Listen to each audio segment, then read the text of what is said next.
Salut! Hello, hello. Donc c'est l'été et puis à ICF on s'est dit qu'on allait prendre des thèmes estivaux. So it's summer, and we thought we'd take some lighter themes. Donc on a pris des thèmes comme la montagne. C'est comment la montagne dans la Bible? So we took the theme of the mountains because we like mountains in our lives. C'est quoi les jardins dans la Bible? We talked about the gardens in the Bible. On va parler du, je sais pas, du soleil, de l'océan, tout ça. We spoke about sunshine, oceans, etc. Et aujourd'hui on va parler du sel. And today we're going to speak about the salt. Parce que qu'est-ce que ce serait les vacances ou l'été sans sel? Because what would summer holidays be without salt? Non, imagine, tu fais tes vacances, tu vas en Italie, tu commandes ton entrecôte florentine et elle est faite sans sel. So you imagine you go on holiday in Italy and you take a big beef steak and you have it without salt? Non. No.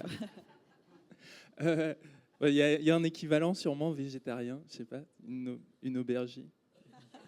So maybe the veggie equivalent of this is an aubergine without salt, Non, imagine, on te fait des frites sans sel. or chips without salt. Ah, ça craint. It's a sacrifice, it's a atonement. Jésus nous dit, vous êtes le sel de la terre. Hein, donc on se dit, ah waouh, on est quand même unique, quoi. On est précieux. So Jesus tells us we're the salt of the earth, and we're like, wow, we're really unique. Je vous propose de lire le passage. C'est connu, c'est un verset, mais ça vaut la peine de le lire. So we're going to read the verse together. We all know it, but we're going to read it again anyway. Ça se trouve dans Matthieu 5, au verset 13. C'est vous qui êtes le sel de la terre. Mais si le sel devient fade, avec quoi le salera-t-on? Il n'est plus bon qu'à être jeté dehors et foulé aux pieds par les gens. Matthew 5:13. You are the salt of the earth, but if the salt has become tasteless, how can it be salty again? It is no longer good for anything except to be thrown out and trampled underfoot by men. Alors moi j'ai vraiment deux gros problèmes avec ce texte. So I've got two big problems with this passage. Premier gros problème, c'est qu'il n'a pas l'air vrai. J'ai pas l'impression que Jésus il a raison. The first problem is I don't feel like Jesus is right. On est d'accord, le problème c'est sûrement moi, c'est pas Jésus, mais I don't want to contradict Jesus, but ça n'a pas l'air vrai. it doesn't quite seem right.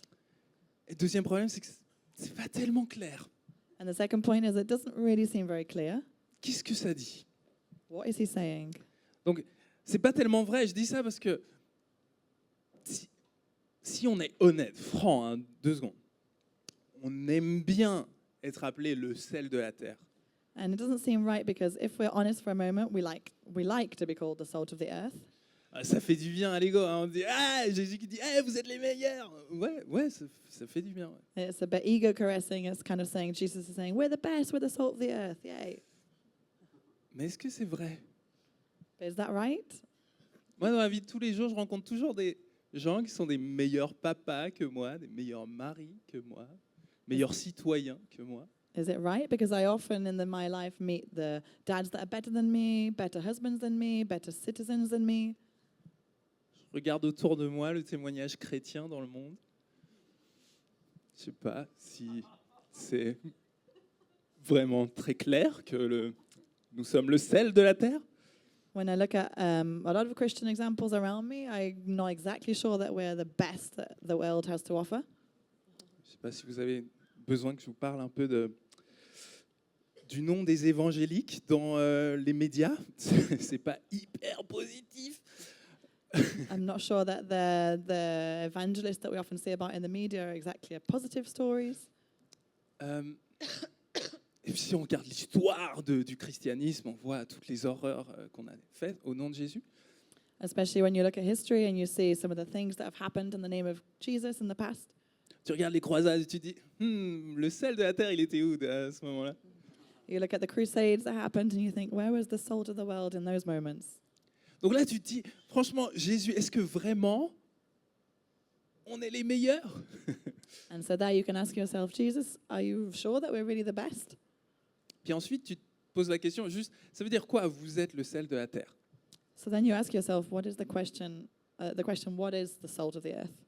Parce que souvent, moi, j'ai entendu cette idée, le sel, c'est ce qui donne du bon goût. Because often we talk about the salt being the thing that gives a good taste. Donc Jésus il dit, en fait, vous les chrétiens, les disciples, vous donnez du bon goût aux choses de la vie dans le monde. And so Jesus is saying, you, the disciples, you're giving a good taste to things in this life. Oui, ok. Mais il dit, vous êtes le sel de la terre. Donc je sais pas quand c'est la dernière fois que tu as pris un bon gros bloc de terre, tu n'as pas oublié de mettre du sel dessus avant de le croquer. But Jesus says we're the salt of the earth. And I don't know about you, but I don't know when the last time you took a big handful of the earth was and you added some salt to it and ate it. Vous êtes le sel de la terre. C'est pas un truc à. Vous êtes le sel de l'assiette.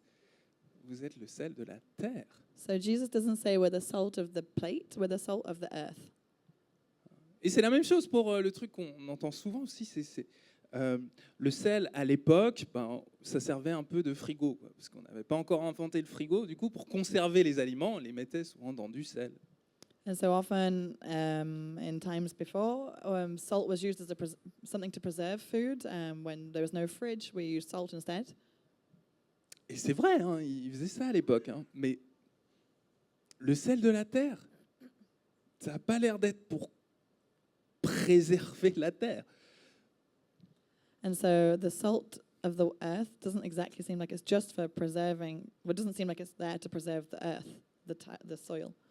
Donc, qu'est-ce que Jésus voulait dire quand il disait « vous êtes le sel de la terre » ? So what does he mean when he says you're the salt of the earth? Et là, il y a des chercheurs qui disent, à l'époque, au 1er siècle, ce qu'on faisait on utilisait le sel dans l'agriculture.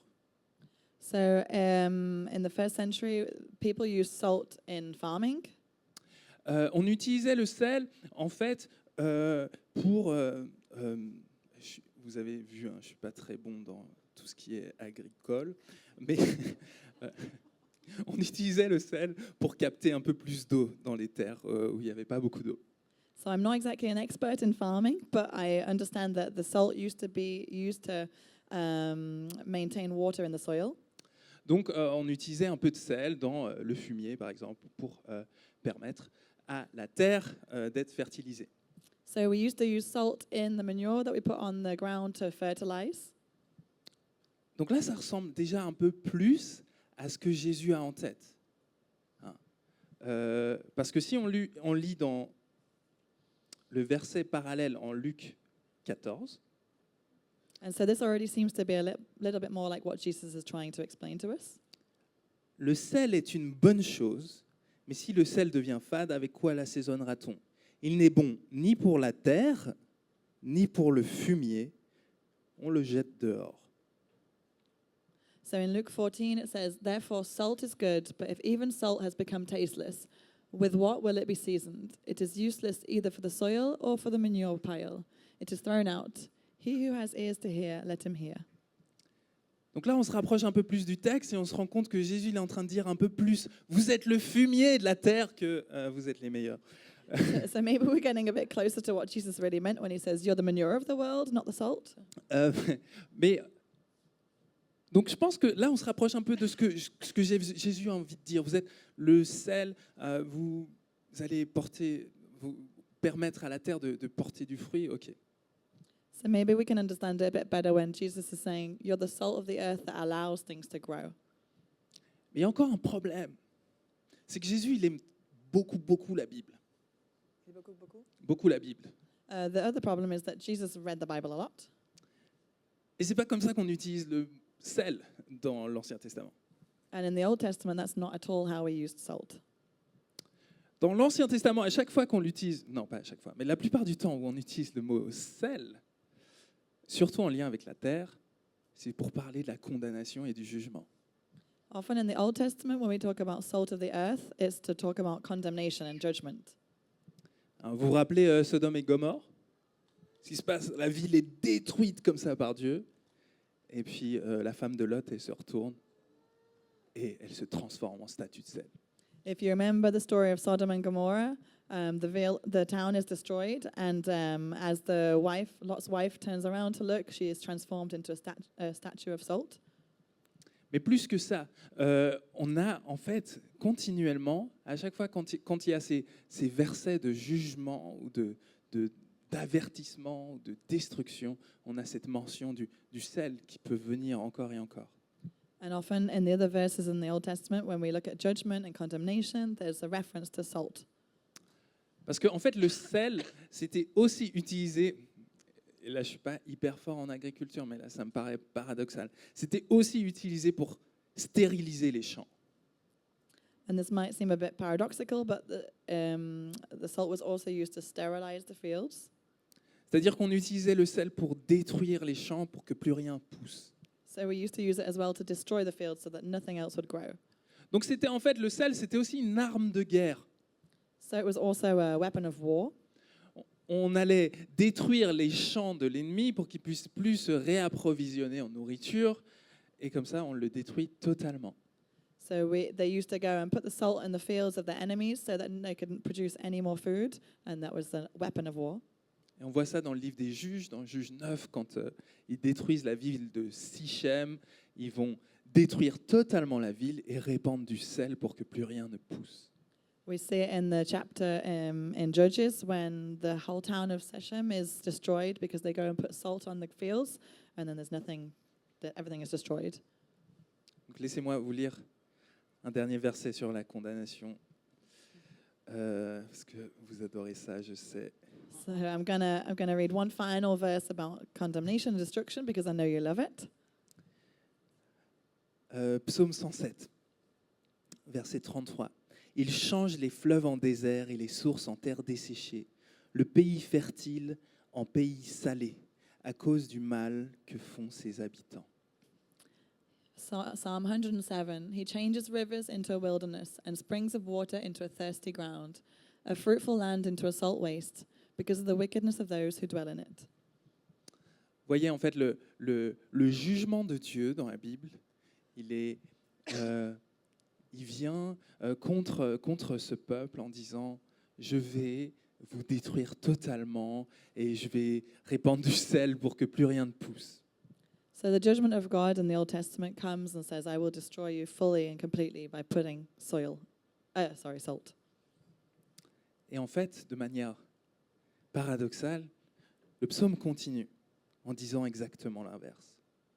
Il change le désert en étang et la terre desséchée en source. Il y fait habiter les affamés. Ils fondent une ville pour y habiter. Ils ensemencent des champs et plantent des vignes qui produisent un fruit abondant. And then paradoxically, in the same psalm, later it says, he changes a wilderness into a pool of water and a dry land into springs of water. And there he makes the hungry to dwell, so that they may establish an inhabited city and sow fields and plant vineyards and gather a fruitful harvest. Vous voyez, parce que c'est ça la logique du jugement de Dieu. C'est pas de détruire pour détruire, c'est de détruire pour qu'il y ait la vraie vie qui vienne. And so this is the logic of God when he destroys. He doesn't destroy just because he wants to. He destroys all the bad so that the goodness can come back and be produced. Il veut déraciner le mal He wants to uproot the evil, the bad, pour que ça fleurisse. so that it can flourish. Ok. Donc là, vous m'avez suivi. Si on fait une théologie biblique du sel, on arrive à cette idée. Vous êtes le sel de la terre, ça veut dire vous êtes le jugement de Dieu sur le monde. So if you followed me so far in my theological journey, you will have understood that I'm saying salt is something that is there for judgment. En gros, Jésus est en train de dire vous êtes le jugement de Dieu sur le monde. So God is saying, when he says you're salt of the earth, he's saying you are the judgment of my judgment. C'est encore pire qu'avant.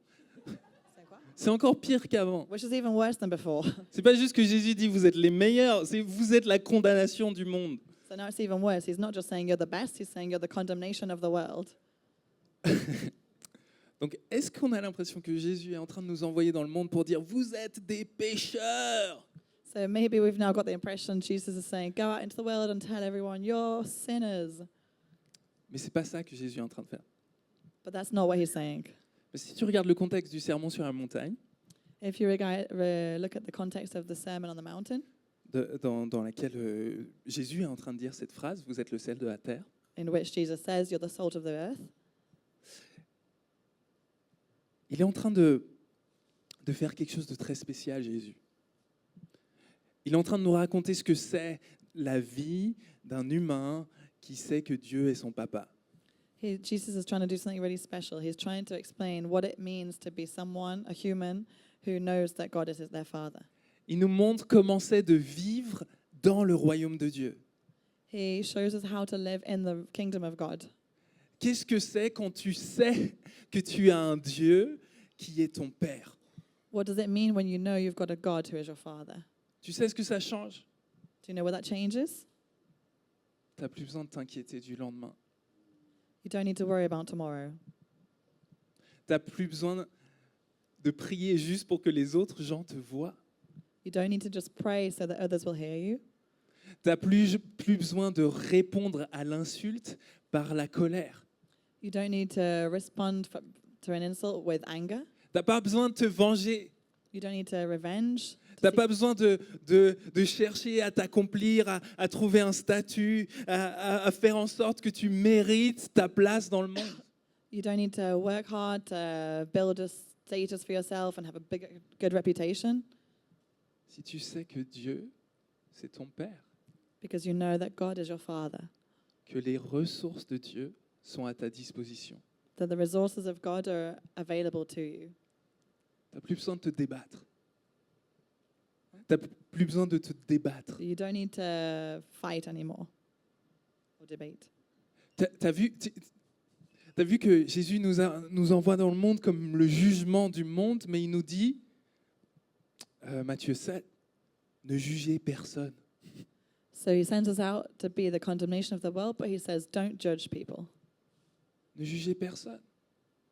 Parce que quand tu te tournes pour enlever la poussière qui est dans l'œil de ton voisin, en fait, tu ne te rends pas compte qu'il y a une poutre dans le tien. He says, because when you judge, you don't realize that you're taking the dust out of somebody else's eye, and in your own eye, you've got a huge stick. Ce que Jésus est en train de nous dire, c'est que on est envoyé dans le monde en tant qu'enfant du Père. So we're sent out into the world to be a child of God. On est envoyé dans le monde pour être aimé par Dieu en public, We're sent out into the world to be loved by God in public, adopté en public, be publicly adopted, d'une manière qui, en fait, qui n'est pas là pour, pour qu'on se dise « Ah, je suis le meilleur, je suis mieux que toi. and not in a way of standing in front of everyone saying, I'm the best, I'm better than you. Je vais t'apprendre comment vivre. I'm going to teach you how to live. » Non, on est envoyé dans le monde pour être aimé par Dieu, d'une manière qui déracine en nous ce système de fonctionnement du monde. No, we're sent out into the world to publicly be loved by God, and so God can uproot this whole system within us that says we have to work and get a reputation, etc. Je vous donne un exemple d'un système qu'il y a dans le monde. C'est l'exemple de la recherche du statut. So one example of a system in this world is the seeking status. Vous voyez, les humains, nous, on adore les hiérarchies. So us humans, we love hierarchy. Les psychologues, ils l'ont même mesuré, mais dans chaque interaction sociale, on est sur un jeu de hiérarchie. The psychologists have analyzed that every social interaction, there's some kind of level of hierarchy. Quand on se parle, tu es en train de me dire, est-ce qu'il est où sur la hiérarchie, lui? So when we speak with someone, we're kind of judging, where are they in the hierarchy list?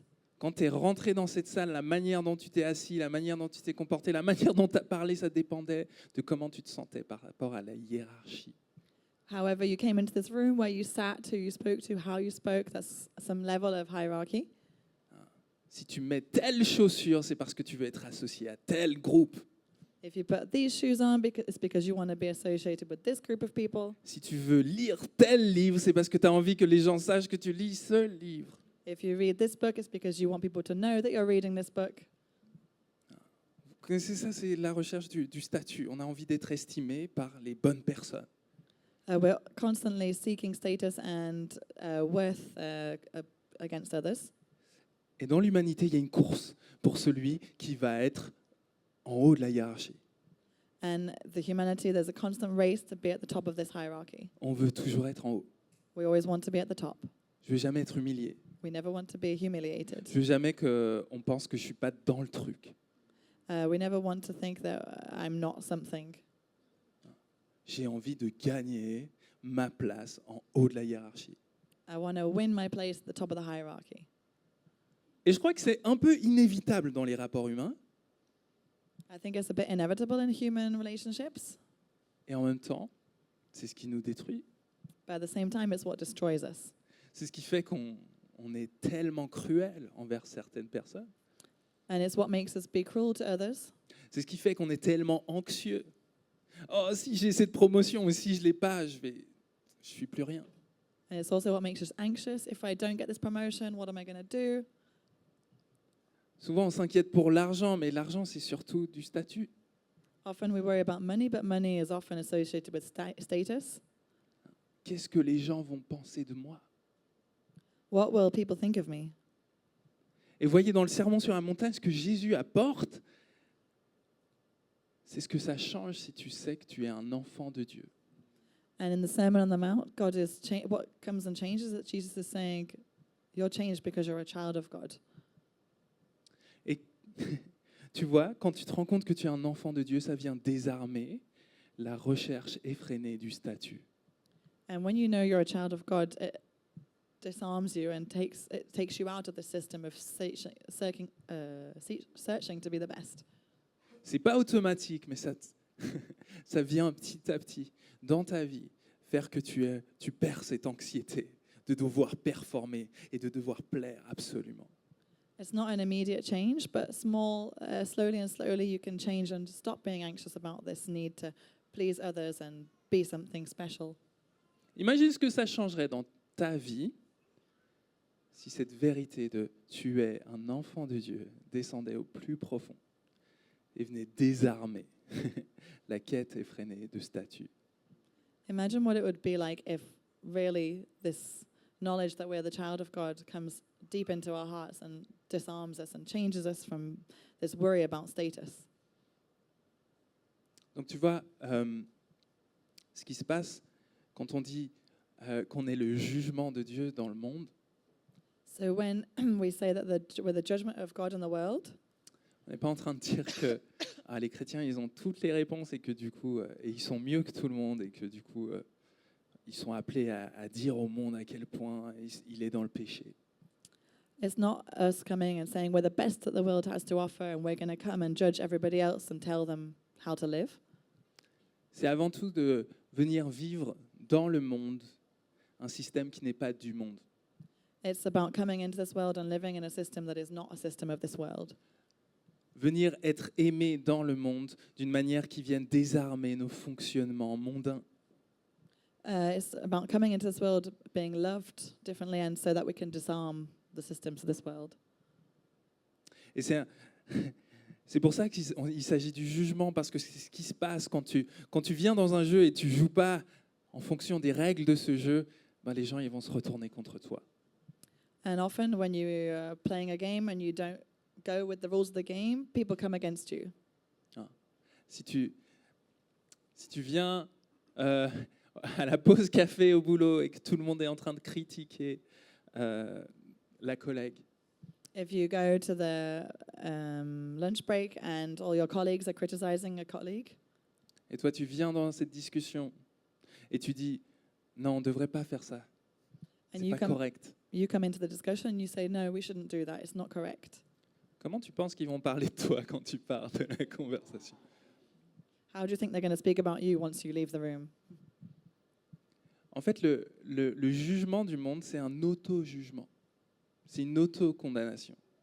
In fact, the judgment of the world is an automatic judgment. Quand quelqu'un vient avec un fonctionnement qui dénonce ma propre violence, ma propre jalousie, mon orgueil, When someone comes into the world and pulls me up against my own pride, my own judgment, my own moral compass, alors moi, je vais rejeter cette personne. Parce que cette personne, sa présence me condamne. because I'm going to reject that person because that person, their presence is condemning me. Hein. Tout ce qui vient révéler mon péché, je vais vouloir le rejeter. Everything that comes and reveals my sin, I'm going to want to reject and push away. Et c'est ce qui se passe. Et c'est ce qui se passe à un niveau individuel quand tu viens vivre en tant qu'enfant de Dieu dans le monde. Mais c'est aussi ce qui se passe quand on vient en tant qu'Église et qu'on vit en tant que communauté quelque chose de différent du monde. And this is what happens on an individual level when we come and declare that we are children of God, but it's also what happens at a collective level as a church. C'est ce qui s'est passé dans les premiers siècles du christianisme, quand le christianisme est venu et a commencé à faire une communauté qui avait sur pied d'égalité des femmes et des esclaves et des hommes libres. It's what happened in the first century as with the church when they came and they gave equal status to women and to men in the society. Ça a fait ressurgir énormément de violence envers l'Église. It created a lot of violence against the church. C'est la société qui se sent jugée et condamnée parce que sa propre violence est démasquée. Society felt judged and condemned because of this different way of living. C'est la même chose qui se passe avec le mouvement des droits civiques, Martin Luther King, tout ça. C'est des gens qui vivent, qui viennent exposer la violence qui se cache dans le système. It's the same thing that happened with human rights with Martin Luther when people react against what is exposed, their own things that are exposed. Et c'est pour ça que une petite référence au sel encore dans la Bible. Celle-là, je pense que vous ne l'aviez pas forcément. Ça se trouve dans le Lévitique. So we're going to do one final salt reference in the Bible in Leviticus. Vous avez kiffé les petites références au sel dans la Bible. Il y a Lévitique 2, chapitre 13. À toutes les offrandes végétales que tu présenteras, tu ajouteras du sel. Tu ne laisseras pas ton offrande végétale manquer de sel, du sel de l'alliance de ton Dieu. Avec tous tes présents, tu présenteras du sel. Every grain offering of yours, moreover, you shall season with salt, so that the salt of the covenant of your God shall not be lacking from your grain offering. With all your offerings, you shall offer salt. Le sel, dans la Bible, c'est associé non seulement au goût, non seulement à la conservation, non seulement à la fertilisation du sol et à la condamnation et à la destruction, mais finalement, c'est aussi associé au sacrifice. Je ne sais pas si tu arrives à faire la liste. I hope I can remember them, but the salt is associated with taste, condemnation, this is me testing. Préservation, Preservation, fertility, fertilizing the soil, and sacrifice. sacrifice. Bravo. Mais pourquoi est-ce que le sel est associé au sacrifice et pourquoi c'est en lien avec ce qu'on dit? C'est parce que quand tu es offert comme du sel dans le monde, tu es offert comme un sacrifice. So when you're offered as a sacrifice with the salt of the earth, you're offering yourself as a sacrifice. Paul dit, offrez vos corps comme des sacrifices de louange à Dieu. Paul says, give your body as a sacrifice to God, to worship God. Quand tu es aimé par Dieu en public, quand tu es adopté par Dieu en public, tu t'offres comme un sacrifice dans le monde. When you're loved by God and you're adopted by God in public, you give your life and yourself as a sacrifice. Parce que tu acceptes que tu joues plus avec les mêmes règles et que la violence se retourne contre toi.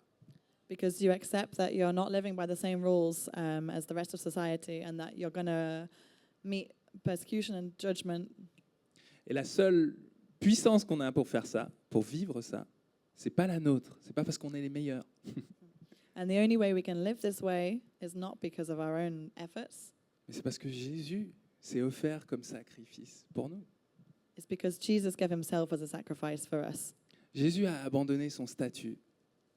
Jésus a abandonné son bonheur à lui pour donner sa vie pour nous. Jesus gave himself as a sacrifice. He gave up his own happiness for us. Pour qu'on puisse être réconcilié avec le Père. So that we could be reconciled to God. Alors voilà comment on peut vivre maintenant. On peut vivre en recevant Jésus et en se donnant à notre tour pour ce monde. So that's how we can live. We can live by receiving Jesus and then by giving out to the world. Alors prenons un petit temps de communion maintenant pour que concrètement on puisse recevoir Jésus en nous. So we're going to have a time of communion so that concretely we can live a time of receiving from God this morning. C'est ce qui se passe quand on prend la communion. C'est qu'on met notre foi en Jésus pour recevoir ce que lui donne. So when we take communion, we put our faith in God to receive what Jesus has to give us.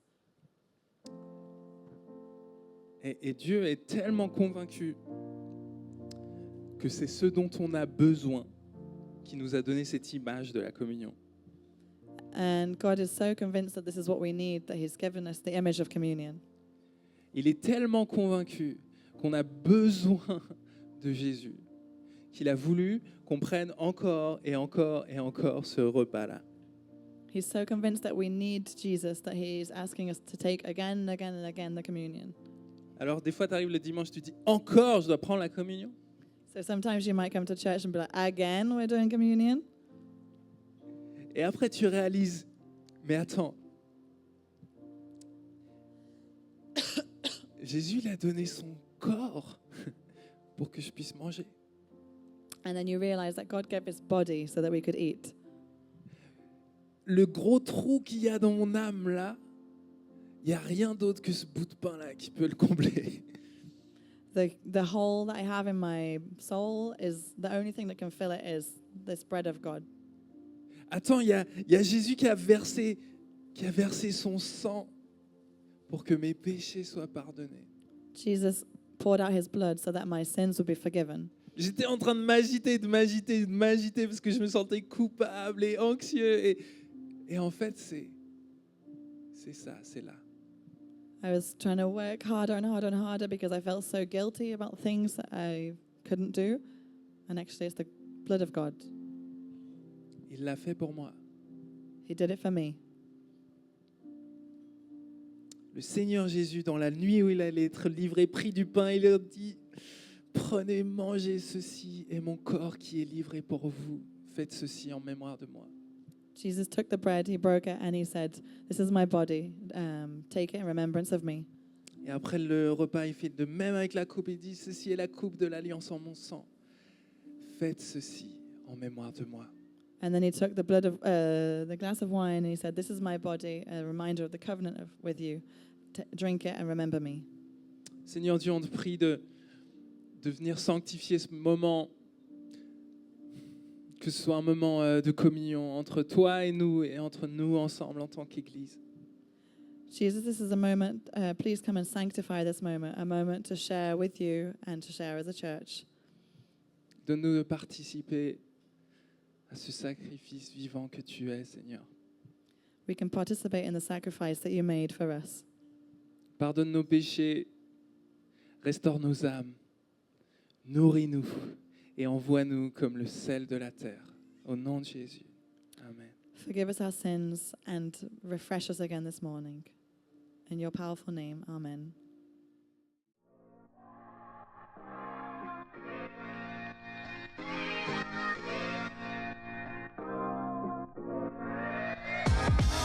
Wow.